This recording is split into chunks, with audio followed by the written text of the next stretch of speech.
ಹಾಂ, ವಿದ್ಯಾರ್ಥಿಗಳೇ ಲಕ್ಷ ಕೊಟ್ಟು ನೋಡ್ರಿ. ಇಲ್ಲಿ ಎ ಘಾತ ಎನ್ ನೋಡ್ರಿ, ನಾ ತಿಳಿಸಿ ಹೇಳ್ತಿರ್ತಾನೆ. ಮುಂದೆ ನಿಮ್ಮ ಮಾದರಿ ಬರ್ತಾವ ಮಾಡ್ರಿ. ಮುಂದೆ ನಿಮಗೆ ಜೂನ್ದಿಂದ ನಿಮಗೆ ಎಲ್ಲ ಗಣಿತಗಳು ತಿಳ್ತಾವೆ. ಎಲ್ಲ ರೀತಿಯಿಂದ ಒಂದು ಸ್ವಲ್ಪ ರೌಂಡ್ ಆಯ್ತದ. ಎಲ್ಲರೂ ಲಕ್ಷ ಕೊಟ್ಟು ನೋಡಬೇಕು, ಹೆಂಗೆ ಗಣಿತ ಮಾಡಬೇಕು, ಹೆಂಗೆ ತಿಳಿಸ್ತಾರೆ. ಇದು ಇಂಗ್ಲೀಷ್ ಮೀಡಿಯಮ್ಗೂ ಹೆಲ್ಪ್ ಆಗ್ತದೆ ನೋಡ್ರಿ. ಎ ಘಾತ ಎನ್, ಎ ಅಂದರೆ ಏನು? ಇವು ಆಧಾರ ಸಂಖ್ಯೆಗಳು. ಎನ್ ಅಂದರೆ ಎಷ್ಟು ಸಲ ಇಡ್ತದ, ಅದಕ್ಕೆ ಏನಂತಾರೆ? ಪವರ್ ಅಂತಾರೆ. ಅದಕ್ಕೆ ಎನ್ ಅಂತ. ಈ ಎನ್ ಅಂದರೆ ಏನು? ಎಷ್ಟು ಸಲ ಇಡ್ತೀರಿ ಅನ್ನೋದು ಕೌಂಟ್ ಮಾಡಿ ಏನು ನಾವು ಘಾತ ಸೂಚಿಸ್ತೀವಿ. ಅದಕ್ಕೆ ಏನಂತಾರೆ? ಪವರ್ ಆರ್ ಇಂಡೆಕ್ಸ್ ಅಂತ ಅಂತಾರೆ. ಅಥವಾ ನಾವು ಘಾತ ಸಂಖ್ಯೆ, ಆಧಾರ ಸಂಖ್ಯೆ, ಘಾತ ಸೂಚಿ ಕನ್ನಡದಾಗ. ಎನ್ ಎನ್ನನೇ ಘಾತಾಂಕ, ಎನ್ನನೇ ಘಾತಾಂಕ ಅಂದ್ ಎಷ್ಟು ಸಲ ಅದು ಅಂಕಿ ಇರ್ತದೆ. ಅದು ಇದು ಆಧಾರ, ಇದು ಘಾತ ಸೂಚಿ. ಇಲ್ಲಿ ಎನ್ನನೇ ಘಾತಾಂಕ ಪವರ್ ಅಂತಾರೆ. ಅದಕ್ಕೆ ಇದಕ್ಕೇನಂತಾರೆ? ಪವರ್ ಅಂತಾರೆ. ಇದಕ್ಕೆ ಬೇಸ್ ಅಂತಾರೆ. ಇದು ಎ ಅಂದರೆ ಬೇಸ, ಇದು ಘಾತಾಂಕ ಅಥವಾ ಪವರ್ ಆರ್ ಇನ್ನೊಂದು ಹೆಸರು ಇಂಡೆಕ್ಸ್.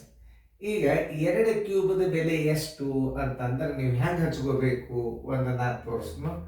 2 ಗುಂಡ್ಲೆ 2 ಗುಂಡ್ಲೆ 2 ಈಜ್ಕೊಳ್ಟು 2 2 4 4 2 8.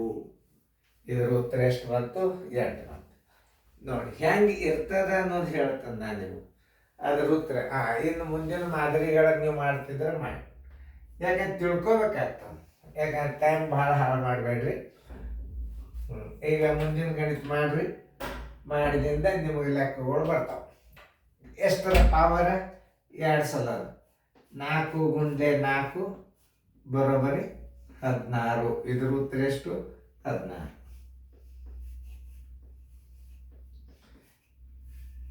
ಇದರ ಉತ್ತರ ಎಷ್ಟು? 8. ಹಾಂ, 5ರ ಘಾತ 4 ಅದನ್ನು ಹೆಂಗೆ ಹಚ್ಚಬೇಕು? ಉತ್ತರ ನೀವು ಕಂಡು ಹಿಡಿಬೇಕು. ಟೈಮ್ ಭಾಳ ಹಾಳು ಮಾಡಬಾರ್ದು. ನೋಡಿ ಬರೋಬ್ಬರಿ 5 ಗುಂಡ್ಲೆ 5 ಗುಂಡ್ಲೆ 5 ಗುಂಡ್ಲೆ 5. 5 5 25 25 125 125 625. Answer is equal to 625.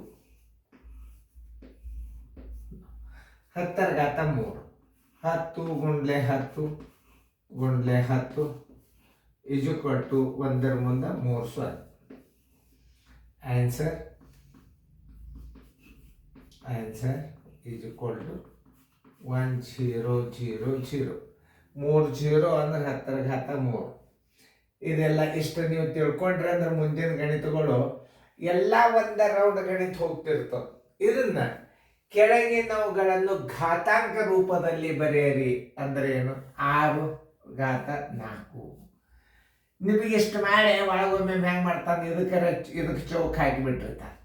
ಅಂದ್ರೆ 1 2 3 4 ಒಳಗೊಮ್ಮೆ ಹಿಂಗೆ ಹೆಂಗೆ ಹಾಕಿರ್ತಾನೆ ಪ್ರಶ್ನೆ ಅಂದ್ರೆ ಹಿಂಗೆ ಮಾಡಿ ಹಿಂಗೆ ಇಟ್ಟಿರ್ತಾನೆ. ಚೌಕದಲ್ಲಿ ಇರಬೇಕಾದ ಸಂಖ್ಯೆ ಯಾವುದು ಅಂತ ಕೇಳ್ತಾನೆ ಒಳಗೆ. ನಿಮ್ಗೆ 2 ರೀತಿಯಿಂದ ನಾಲೆಜ್ ಇರ್ಬೇಕು. ಅವಾಗ ಇಷ್ಟು ಇಟ್ಬಿಡ್ತಾನೆ. ಇಷ್ಟು ಇಟ್ಕೇಸಂದು ಏನು ಮಾಡ್ತಾನೆ? ಮ್ಯಾಚ್ ಚೌಕ್ ಹಾಕಿಬಿಡ್ತಾನೆ. ನೀವೇ ಎಣಿಸಿ ಏನು ಹಾಕಬೇಕು? 1 2 3 4 ಅದ ಅಂತ ತಿಳ್ಕೊಂಡು. ಇದೊಂದು ಎಕ್ಸ್ಟ್ರಾ ಮಾದರಿ. ಇದು ಎಕ್ಸಾಂಪಲ್. ಇದೇನು ಪ್ರಶ್ನೆ ಇಲ್ಲ. ನೀವು ಇಷ್ಟು ಇಟ್ಬಿಟ್ರೆ ಮುಗಿದು ಹೋಗ್ತು.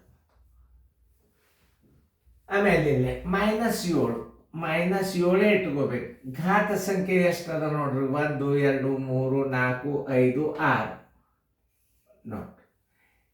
ಅದನ್ನೇ ಒಂದು ಮಾದರಿ ಒಳಗೆ ಹಿಂಗೆ ಇಡ್ಬೋದವ.